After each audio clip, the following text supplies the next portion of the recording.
No problem. Once you invite me, I'll surely come. Oh, we will, Yes. so that we'll celebrate you.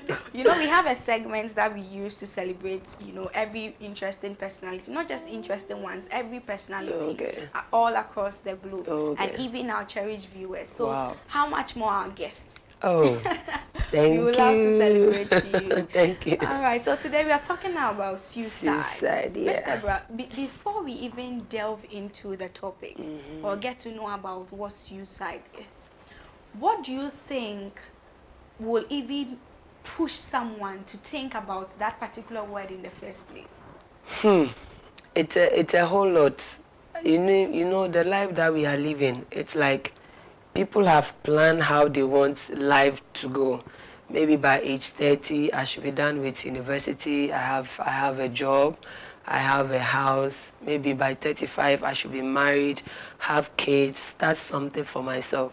But you are approaching 30, 32, 33, and you could see that you've not even achieved 25% of those things that you set out to achieve. And then you become depressed all of a sudden. And I know when we are we hear people say, this person is 28 years, but she's done so much for him or herself. We feel like we are late in life. It's like nothing is working for us. And a lot of things comes to mind and we feel like we are failure. Once you get to the point where you tell yourself, I am a failure, then it's better you are dead, because like you have discouraged yourself even before you start something for yourself. So it's a whole lot of things that will get somebody to that level. Okay. Yeah. But then what is actually suicide? When we say suicide, suicide simply means a deliberate act of killing yourself. When you have decided to take your own life, that is suicide. So when you become successful, we call it you have committed suicide or you have died by suicide. But when you try and it's not successful, then we say an attempted suicide. So you deciding to kill yourself, Mr. Bra, let me get it clear. You said when you are successful and you take your life. Yes. We call it suicide. You have committed the suicide. Or let me use a proper word. You are dead or you died by suicide. But when the adventure did not go through successful, it's an attempted suicide. Because you are still alive. You tried killing yourself, but you didn't die. Yeah. Okay, when I heard the successful, what I was thinking about is when you are rich. But then again, it dawned on me that you mean when the act is successful. Yeah, when the act is successful. Yes, that means you've committed. But if it doesn't go through, then it means that it's an attempted suicide. Yes. But what do you think will make an individual contemplate on even taking their own life? The first is a family history of suicide.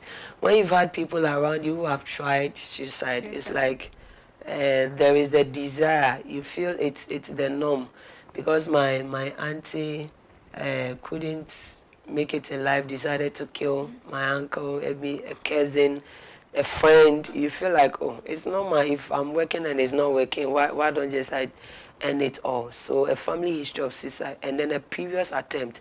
People who have tried killing themselves, they are at high risk of trying it again, because it's like they have tasted the thing. So they are eager to do it again. Once solutions are not going as they had planned, they would want to. And then a history of some mental illness like depression, anxiety, because depression is linked with suicide when it's not properly managed. So you can contemplate on having to kill your own self. And then when you have been given a diagnosis of a chronic or a tragic illness where you see there is no better prognosis, like diabetes, hypertension, HIV, all those diseases that you are going to battle for the rest of your life, it will get you to a point where you would want to end it all, because you may be tired of taking drugs every day of your life. And then when you have been exposed to trauma or abuse, like what happened in Akosomo, I use it a lot because it's a whole thing on its own. Yes. You have built your life for so many years, and then this thing and there are things that happen, like recently the Wager Dam is like every year something happens, and when you have gone through trauma like that and you have not been properly counseled, and that is one challenge. We don't take issues of mental health serious in Ghana. When you tell somebody that go and see a clinical psychologist, they may more damn you. But the counseling is not for people who are sick. It's actually for you and I, because we deal with things every day of our life, so that we don't get to the bridge where it's like there is no way out. So trauma or abuse can also get somebody to that level. And then when there have been a tragic or a loss, it can be capital, like the case of Men's Go, DKB, and the rest. So it can be a loved ones where your capital. Let me share a story.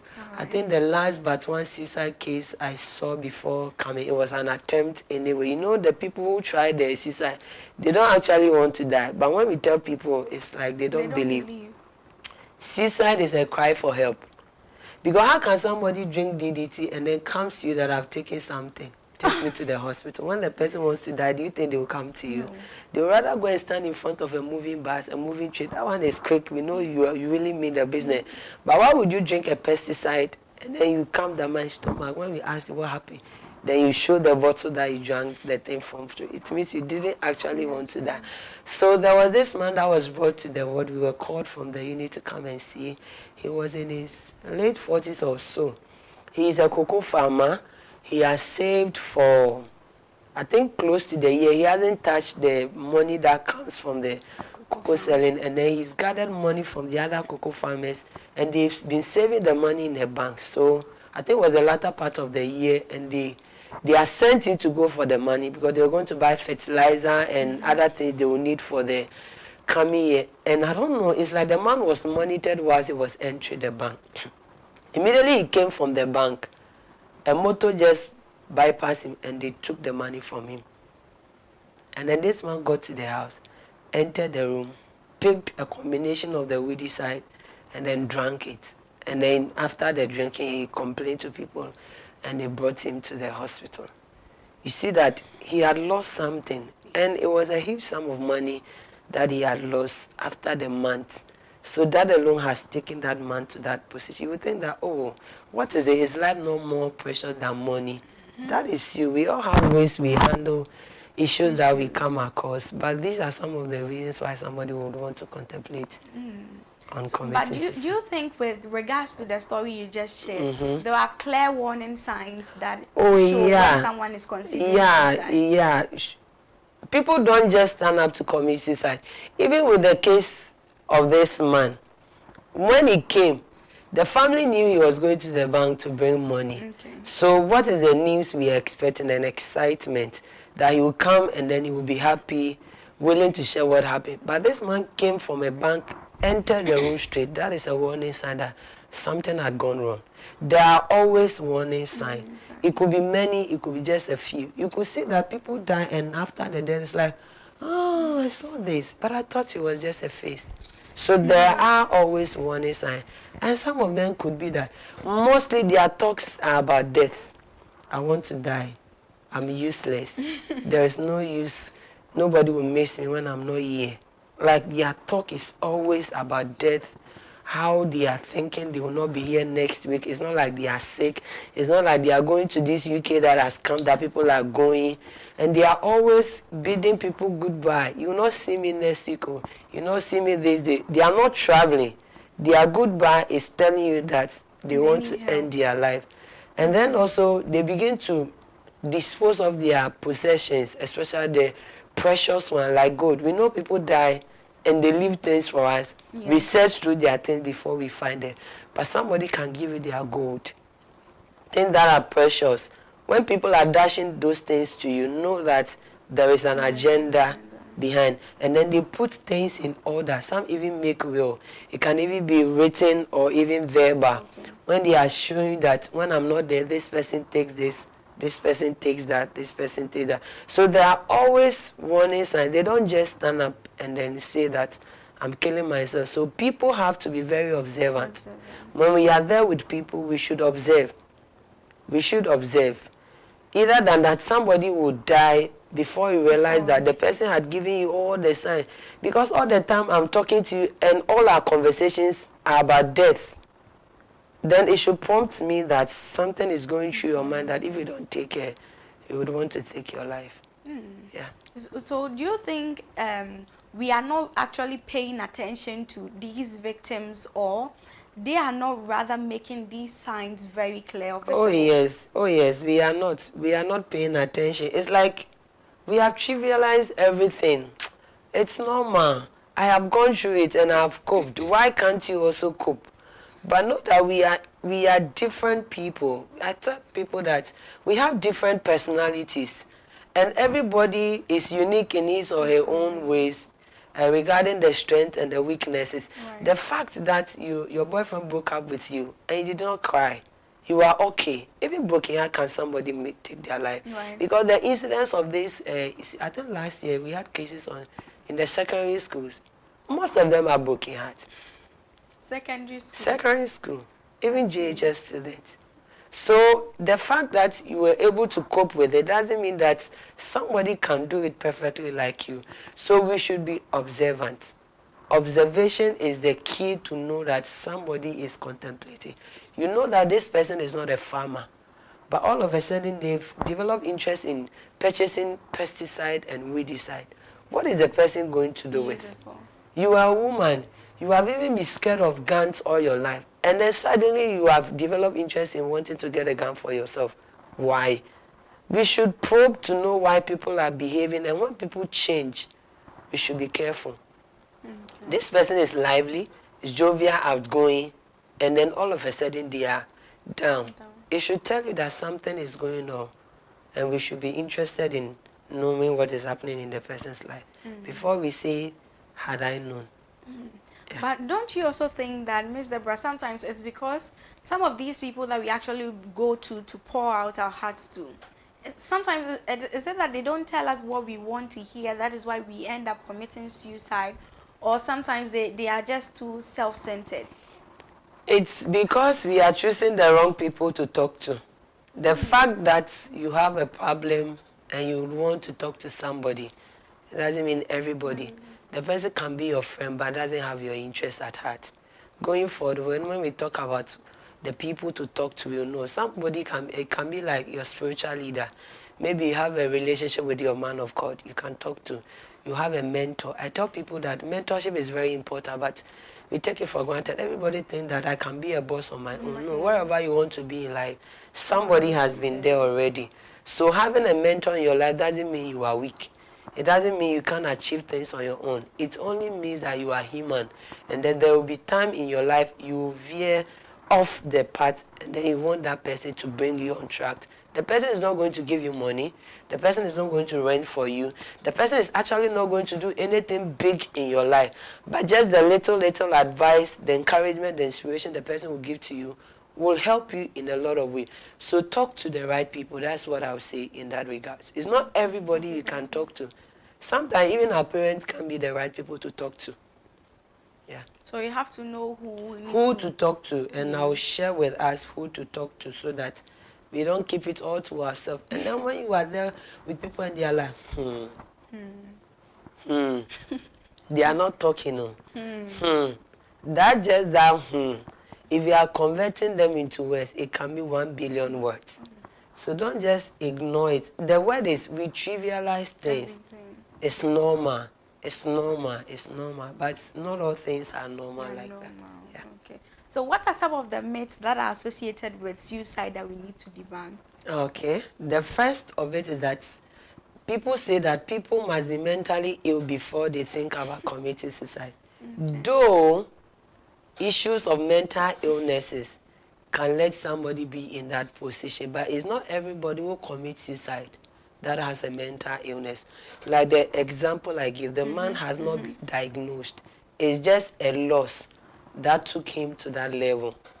So it is not always the case like that.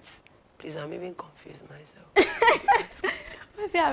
I'm saying that what are some of the myths that are associated with suicide that we need to make? Sorry, pardon me. Oh, don't worry. Pardon me. So you don't have to be mentally ill to think about killing yourself. And then people say that you can't ask somebody if they are being suicidal. That is a big no. We have to ask them. The question is that, Evergreen, are you thinking of killing yourself? Just like that? Yeah. When we are direct like that, we put them on their toes. You know, when people want to commit suicide, it's like they feel they are alone. Nobody is interested in their life. So when you ask the person, it's like, if somebody has realized I have a problem, somebody is interested in me. oh, so I'm actually not alone. Help is available. So we should be able to ask the question. And the question should be direct. Don't defer the question. Oh, are you thinking of committing suicide? So we are supposed to ask. And then also people think that when we talk about suicide, it's a bad thing. It gives people an idea to want to commit suicide. It's not true. Whoever will commit suicide after you and I have talked is because the person has been thinking about it already. So talking about it doesn't give people the idea. And then there is also a saying that people who say I want to kill myself, I want to kill myself, they are joking, they are not serious with it. Once the person brings the words out, they have thought about it for a longer period of time. So don't take it for granted. And there's also a myth that people want to draw attention to themselves when they say they want to commit suicide. No, it's not attention seeking. I say suicide is a cry for help. They are not just seeking, it could be that they are seeking attention, but the attention is to the problem they are going through. Right. Because they feel like they are going through some physical or emotional pain which has no end. Like they have been trapped in a place where they can't come out. So it's not just for the fun of it. So these are some of the myths that we have to debunk out of our mind and help the people come out whatever they are going through. Yes, please. Okay. So do you think that it's accurate to say that people resort to committing suicide when all other solutions fail with them? I won't say that, because it's not everybody that even seek the solution. People don't even know that there is help for them when they are in that. Let me use, in case you are going through depression, you have been diagnosed with depression and you are becoming suicidal. People think that there is no solution actually to whatever they are feeling.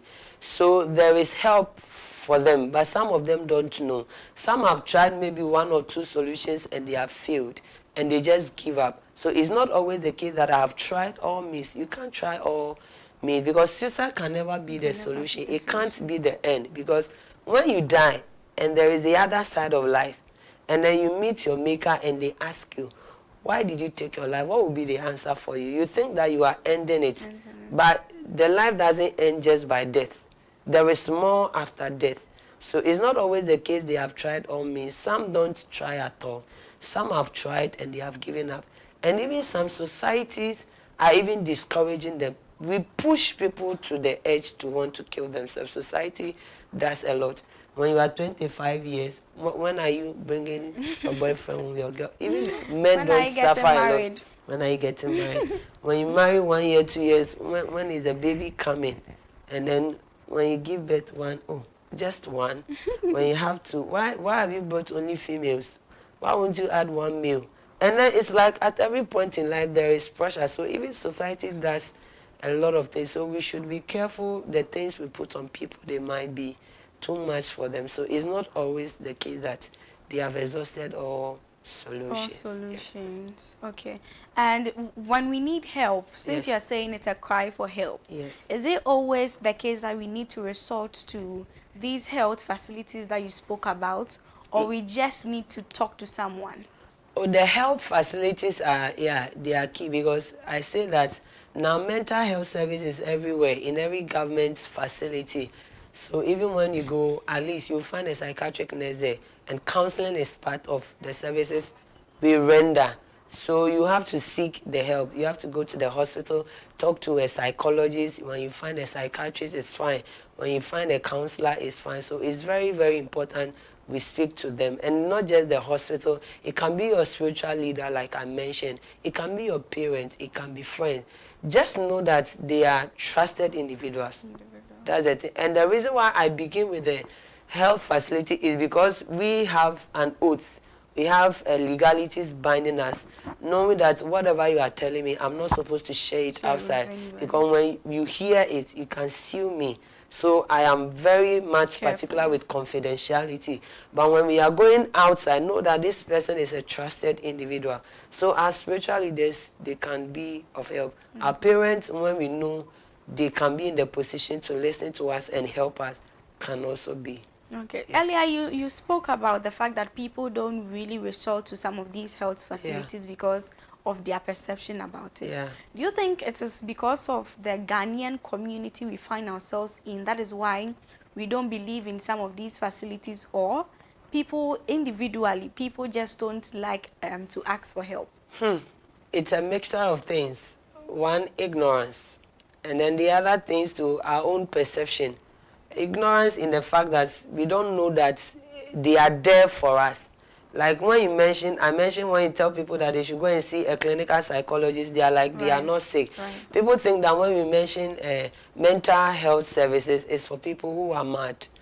Excuse the language. But as I mentioned, counseling. So it's not only people who are sick that enter our facilities. So ignorance because we don't know.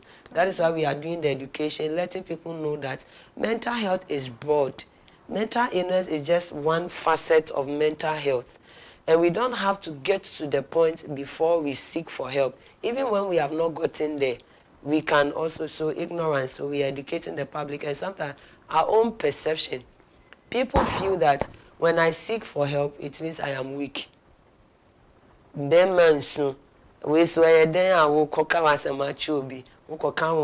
Secret, like when you watch some movies and there are issues in marriage and one spouse want the other to go for counseling, they are like, I don't want a third party in our relationship. Sometimes third party is very important because you don't see the fault. Right. Like when you are in the situation, you feel everything is normal. Even when people are telling you, you feel like no. But when you have a neutral person, the person is able to tell that this and that you are doing is not normal. So our own perception, it is time we let go of certain things and become vulnerable. Being vulnerable at times is not bad.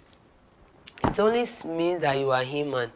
Because we are not perfect. In your motivation, you mentioned that love people with their flaws and their imperfections. We are not perfect. So the fact that I seek for counseling doesn't mean I am weak. And as we professionals, as I am a mental health nurse, there are times I talk to people. It doesn't mean I am less of a human being. It doesn't mean that because I have been taught mental health in school, I got it all. No, I have not got it all. There are times that I feel that this is too much. Just let me just vent out or let me talk to somebody. So ignorance is part. That's why we are doing the education. And then our own perception. And it's time we debunk those perceptions and just allow it. Because when we do counseling, with the issue of mental illnesses, I say that most of the patients that we see, they don't need drug. They don't need drug. That is why people take drugs and they are not getting better. Right. Because the problem is not drug. The problem is talking. Okay. We need talk therapy a lot. But people don't go for the counseling. But that is not the case. So perception and then ignorance. Yeah. But you know that when you go to the foreign countries, these are some of the things that are very common. Because it looks like the therapist is their friend. Yeah. When they need help, they cry out for help. They actually go and tell their parents, their loved ones, I need help. I think something is wrong with me. So what do you think that they are doing right that we are not doing right here in Ghana? Advancement. You know, some of them are developed countries, and then we are developing countries. And the other thing I'll say is that they have services, their resources are available. Like I'm mentioning people coming to the facilities. You know, when you come to my unit, for instance, there is a limit to which we operate, and then we would want to refer you to a bigger institution. But the question is, how many psychiatrists do we have in Ghana? How many clinical psychologists do we have in Ghana? And then when we talk about therapy, we have a lot of therapists. But how many therapists do we have in Ghana? So it's like we are limited even in our resources. So when I'm referring somebody, and they say the person has to go to 37, or the person has to go to Kolebu, or the person has to go to either Accra Psychiatric Hospital or Pantine, you know those people already have clients they are seeing. My client is going to join the queue, and probably they will go today and they don't see the person and then they give up. So we don't have resources really available for us. In all my years of practice, I can count the number of clinical psychologists I have seen with my eye. I can count the number of psychiatrists I have seen with my eye. So even when people want to go for help, the help is limited. So they have it really available. You can when a child has been abused in the home, they prescribe therapy for the child. There's one therapist for one client. But what is our ratio here? I think last 2 years or last year, Mental Health Authority came with a statistic that 1 in every 4 adults will have a mental health issue. So meaning that when we have 100 adults, 25 of them have mental health issues. Right. So meaning we have to get therapists for all these people. So even when we are giving 5 adults to 1 therapist, we need 5 therapists for them. But even the whole country, how many therapists do we have? It's like we have 1 therapy to about 100,000 individual. So you see, even when people have gotten to the point where they want to seek help, the resources are not there. And when I talk about resources, I mean the personnel. Our human resource is very poor in Africa. So that limits us.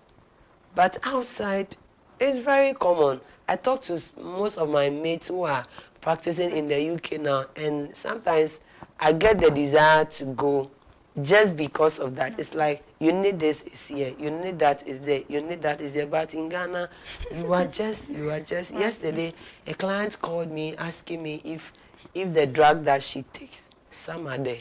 And I told her still we haven't got it. For more than 6 months, we don't have drugs. I see. You go to the pharmacy, they say we did procurement, it hasn't come. Just drug. Now we see a whole human being doing counseling for us. So we don't have the resources. We don't have it. Okay. Yeah. Mr. Ba, you made mention of something that I think it is very important that you look through the camera. Tell my viewers, because it is very important, especially this is the month of love. Yes, please. A lot of people will try broken heart. But that's not what we are hoping for, because we are actually celebrating love. Okay. You made mention that committing suicide or crying for help is not an indication of weaknesses or as a result of a mental health issue. Please remake that statement. Let them know that resorting to suicide, it is not a weakness. Oh yeah. Suicide is not a weakness. It doesn't mean that you are a failure in life. You are not a failure. It doesn't mean that if you should leave, nothing will work for you. Things will work for you. Yesterday, I was doing a comparison for somebody that at times when we go on social media and you see a young girl or a young guy, like let's say 30s, and the person is already a CEO, has a company, has employees who are working for, and then you are envious, you wish you are like that, then you should also think about KFC. The man was 60 plus when he started KFC, and now KFC is all over the world. So when you are thinking about the young guy, think about the old man too. So if you couldn't achieve it when you were 40, there is 60 years for you, there is 70 years for you. So the fact that people have begun 2025 doesn't mean you are a failure. So you are not weak when you are thinking about suicide. It means things are not going on well. But when those thoughts are coming to your mind, please, let's seek for help. Because there are a lot of things, like our sister has mentioned, broken heart. You would think that, oh, just broken heart. Me, I can't get broken. Even the people say, me, I can't get broken heart. They are the ones who get They are the ones who get broken. You know, at that point, they are saying, they are being in denial. Yes. Actually, they have gotten the broken heart, but they don't want to admit that they have. So it's not a sign of weakness. You are not weak when you are thinking of killing yourself. No, it means there is a problem. It means you are a human being. It means you have weaknesses. It means you have flaws. It means things are not going as planned. Expectations are not going. Maybe your dreams are becoming way. So the best way in those times is rather to seek for help, but not to resort to the thought. Because you don't just stand up. There is the thought before you think about it, and then you even plan and even decide what to use to commit the suicide. So you are not weak when you think about suicide. Yes. Okay, so you are not weak when you think about suicide. Yes. We have some messages on our Facebook, and I would want to read them. This one is coming from Josman Lane, and he says, talk to the right people. Yeah. You know him? Yes. Okay, and also Foster Ansan is saying suicide is a bad thing. So he's actually learning from what we are saying. So you don't have to practice it or even try to attempt it. And Just Man again, he's also okay. This one is a lot of love emojis right there and a lot of fire emojis. I mean, we are being lit on the show this one. but it's funny how we are discussing suicide and you are sharing love and then fire emojis. Yeah. Charlie, we are lit. Okay, now, Miss Deborah, let's look at treatment options. What are some of the treatment options that are available for people at risk of suicide? Okay, so the first one is psychosocial therapies, or the talk therapy I'm talking about. So we have a lot of them. One of them is called CBT, or cognitive behavioral therapy. The word is cognitive behavioral. It's like your thinking and then your action. So because you know when you are at the point of contemplating suicide, it's like you have a distorted thinking. You feel that you have gotten to the end of the road. So when you go for that session, the therapist is helping you restructure those thoughts, so that instead of the negativities, you begin having a positive thought. So when you are having like, I am a failure, I can't achieve anything, nothing is working for me, you begin by saying that I can do it, it is possible, I am not too late. Somebody did it at age 90. Thomas Edison tried electricity bulb up to the 100th time. He didn't give up, so I can also make it. So once your thought is corrected, it will reflect in your behavior. So that is one example of the therapies that we recommend. And then also medication. The medication comes in when you have been diagnosed with a diagnosis. Meaning when you have depression, then we can prescribe any of our drugs for you so that it can help you. So people can do well with both the drug and the therapy. Somebody can just go only with the talk therapy and then the person will be fine. So help is available. Help, my concern is that help is available. No matter what you are going through, you are not the first, neither will you be the last person. Yes. Okay, we still have some more messages coming in on our Facebook. So remember that on that note, we are live on our Facebook and on our YouTube at Shobiz TV. If you're an Android user too, you can carry us along wherever you go by simply downloading the Shobiz TV app on the Google Play Store. That way, when you are, I'm sure it's 8 o'clock already, so if you are even late for work, just leave your TV, download the app, go to the office. You can watch even in the office. So let's go back to our messages on Facebook. It says, hi, Auntie Ness, we are making notes from your excellent delivery. And this one is coming from Anita Nyamiye Mensa. And Just Lord Set Ako is also saying, KFC, powerful interview. Broken heart, that word exists. Wow. Oh, so does that mean that, Just Lord, you haven't been broken hearted before? Please, what are you doing right that we are doing wrong? Let us know. And also, Just Lord is also saying, there is a thought before you think about it. And I think there is more, so I would have to check that and then reread it. And also, Inshiraba Abna Chumwa is also saying, wow, I'm learning a lot. And then we have Frederick Esiedu Chum, and he's also saying suicide.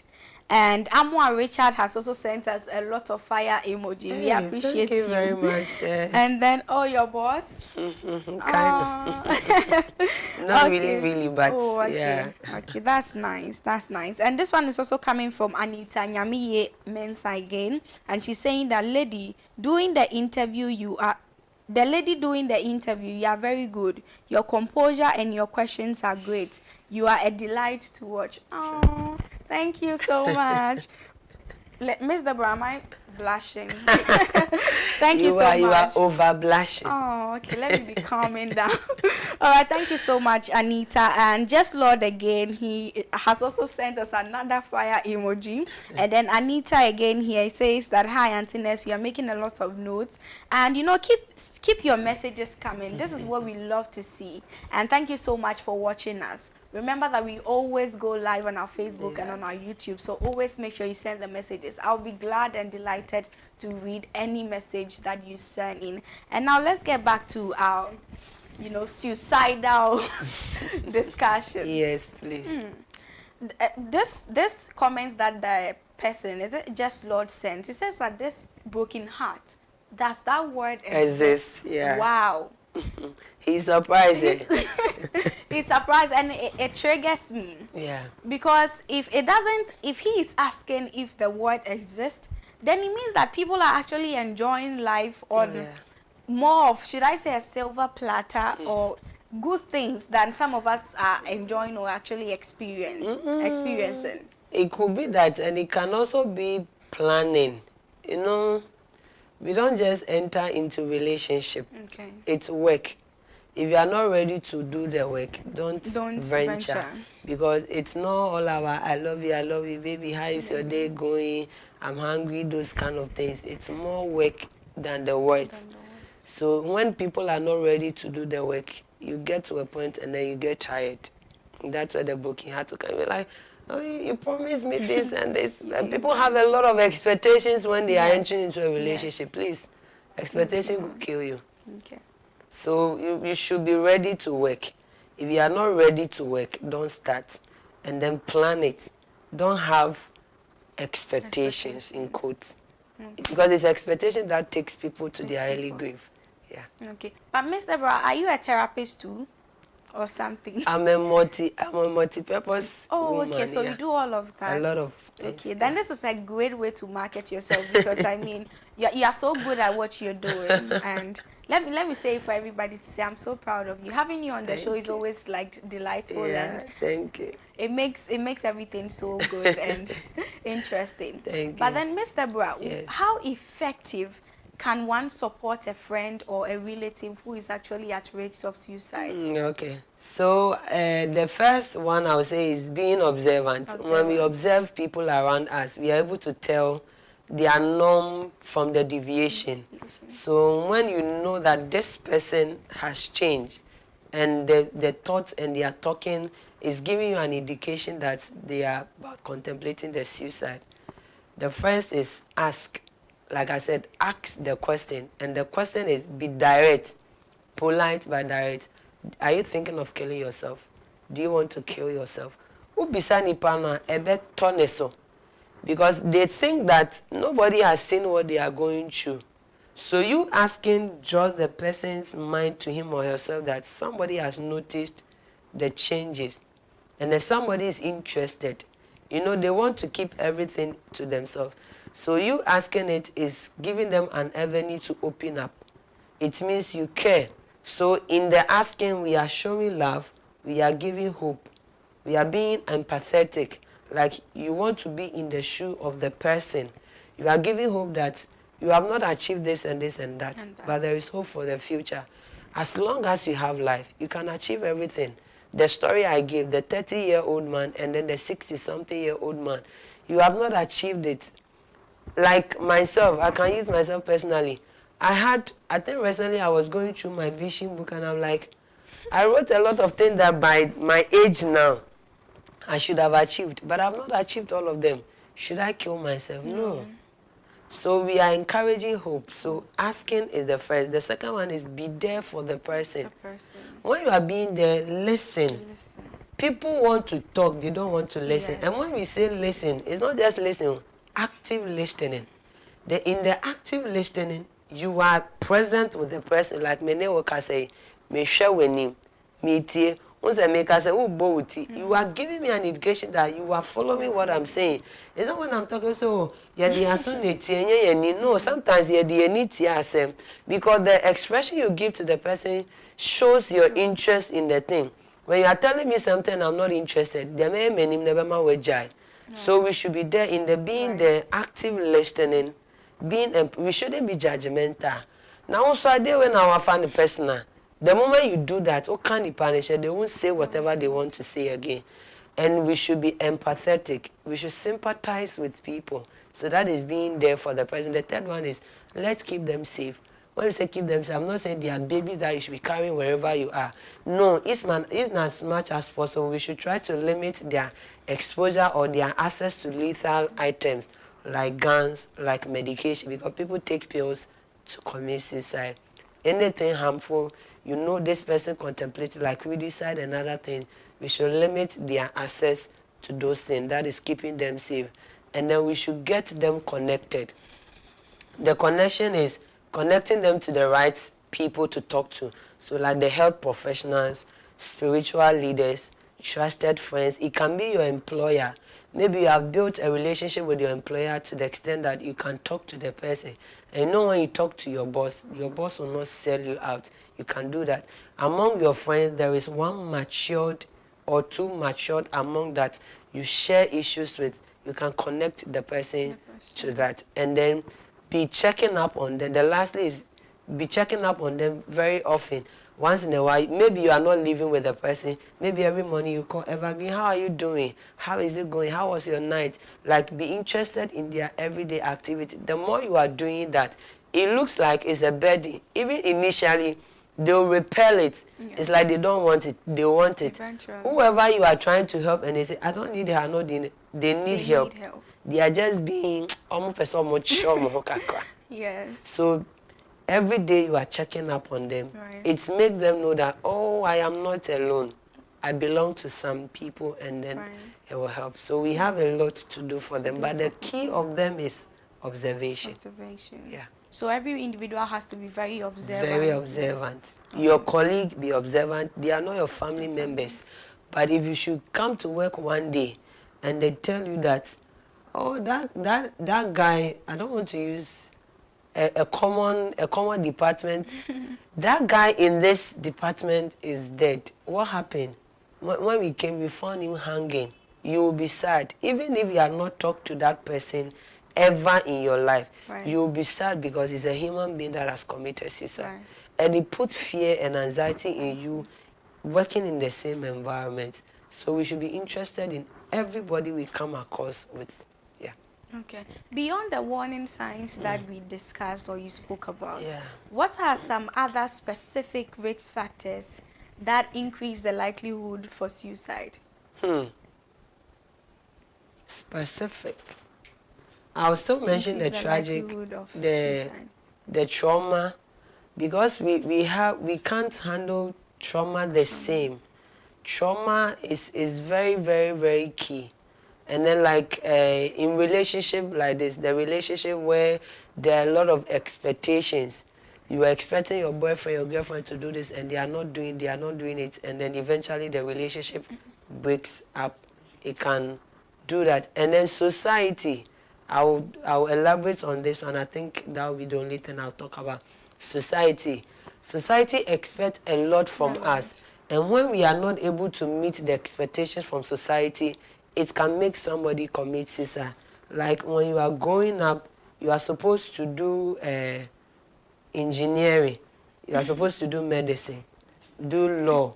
There are some specific programs you are supposed to do. When you don't do, you are a failure. There is a case we are battling now that we are yet to. The guy has completed university, doesn't want to work with a degree because he's passionate about music. And the parents sees him as a failure. And because of that, the guy has become depressed for some years now. That guy can kill himself one day. Must our children become doctors before they can be considered successful in society? No. It can be, the guy can be a painter. Previously, when you are a footballer, they say you are lazy, you are a failure. But now everybody wants their child to be a footballer because money is coming there. You can be an artist. Everybody came to this life with talent. So as parents, please, let's identify what our children are good at and let's push them in that field. You have taken your child to the law school. Your child has no interest in that. A lot of people have entered into university doing degree program. When you ask them, they say, my mother said, my father said. I remember when we were in NTC, one of my seniors, this guy was a DJ. And when it comes to entertainment, event, those kind of entertainment stuff, this guy completed school, he didn't do national service. He said the mother wanted him to come to NTC and he has come for the mother. He's now a big DJ in somewhere Takrady or something like that. So expectations from parents, from society is too much. When you are 25 years, when are you getting married? Your sister is married, your friend, all your friends are married. When are you getting married? When you marry, babies, job, this. So expectations from society is too much, and that alone is enough to put somebody into that. When you have not met the expectation, you don't find any way out than suicide. Oh God, this is a lot. Yeah. So what are some of the preventive methods that we can do even in our communities? Aside being close to people, we knowing people, what can the community in general do to support such people? Social inclusion. When I say social inclusion, like previously, because we were doing extended family, people were interested in even the children of other people. Like we were living in compound houses, so obaya boni obi timetiano. But now we say we are living in nuclear family. Obiya den ho. No, we should include ourselves in the community. When we are there for each other, we are able to tell. It shouldn't be so the social inclusion coming in the community, in the home. Maybe we are all tenants, but we should be interested. Now, people create WhatsApp groups for tenants, for church, for all students, for offices, so that we check up on each other. So the inclusion cut across in the community, in the home, in our families, at the workplace. That puts us, it's like we become police officers over each person. I am checking you, you are checking me. So that when there is a slight deviation, I'm able to ask you what is happening. For some days now, you are not on your own. And then as employers, we should be interested in the affairs of our employees, not just the job. You have employed the person, but when the person is not mentally healthy, they can't give you success. They can't deliver what you have given to them. So once in a while, it can be once in a month, you can decide to do open forum where you are just listening to them, what they are going through, what is happening. Let's share ideas, let's encourage each other. So social inclusion is very, very, very important. It's like we are connected to somebody, because I said that we were born individually, but we are not supposed to be alone. We are social beings. So when we are there for each other, it's when you feel you are belonging, thought of suicide will come, but it will be once in 1,000 years. Okay. Yeah. Okay, that's great. So, Mr. Brown, your final words? My final words is that we should take issues of mental health very serious. Help is available for us. And then when we are going through things, we shouldn't keep it to ourselves. We should find that one person and talk to. And by the way, more men commit suicide, more women attempt suicide. Okay. So it's a very common thing. In every 40 seconds, somebody die by suicide. I see. So it means in the whole year, we have about 800,000 deaths as a result of suicide. Right. And then when we take the age when 10 to 24 years, suicide is the second leading cause of death. So our youth are dying more because of suicide. So let's seek for help. Let's talk to people. Let's bring out what is inside us. It doesn't mean we are weak. It means we are human who has flaws and weaknesses. Thank you. Oh, this morning I've been touched, This is actually a deep one, and it has been like an actual enlightenment and a deep conversation about suicide, because most of us take suicide issues or suicidal issues very, very common, and we think that it's a normal thing. No, she died because she wanted to. He died and he left her a letter. This story was not even true, and we are too judgmental, just like Miss Deborah mentioned. So she has actually done a good job. She has took us through a lot, and even more than we actually needed this morning. Now you and I know more about suicide. So please, let's take note about some of these things. Let's love one another. Let's care for one another. Even if loving or showing care is your weakness, or it's a sign or something that you feel that it makes you feel weak in the eyes of people, this is the month of love. Use that as an opportunity. That way nobody will judge you, or whatever it is that makes you feel like when you show care to people, that is what people perceive it to be. People will not see it as such, because it's a month of love. So embrace the opportunity. Use this as an opportunity to make someone feel loved, to make someone feel being cared for, and everything that people need to actually get from one another, because it is only through some of these love and care that some of us also feel loved and accepted in our societies and communities. Thank you so much for sticking and staying with me. But before that, Mr. Brad, do you have any handles, contacts that someone can reach you on? Because obviously someone might need a therapy section with you. Okay, so Facebook, I am Mabina Tutua board. Okay. Instagram, TikTok, Mabina Tutua without the board. All right. And then I should put my contact. Okay, no problem. If that one is personal, maybe we can do just the social. Yeah, so the social, so Mabina Tutua, and then when you DM me, we'll take it from there. Yeah. I want to sleep in peace, so my number there, I beg. Okay, that's fine. Thank you so much, Mr. Brian. Yes. It's always a delight to have you. You've enlightened us this morning. Yeah. And yes, thank you, our cherished viewer, for sticking and staying with us throughout the entire show. Remember that our Facebook comment section is for you. It's for you. It's not for us. It's for you. So always make sure that you're sending in your comments. Let us know if you're enjoying the show, your opinions, what you think. If you have questions, something that she said or our guest said and you didn't understand or anything, let us know through the comments section or through our WhatsApp number or any of our social media handles, and we'll gladly ask the questions for you, read your opinions and your views, because that's what all this is about, because it's about you and it's about us and it's about everybody, right? So do well to stick and stay with me. We will be right back.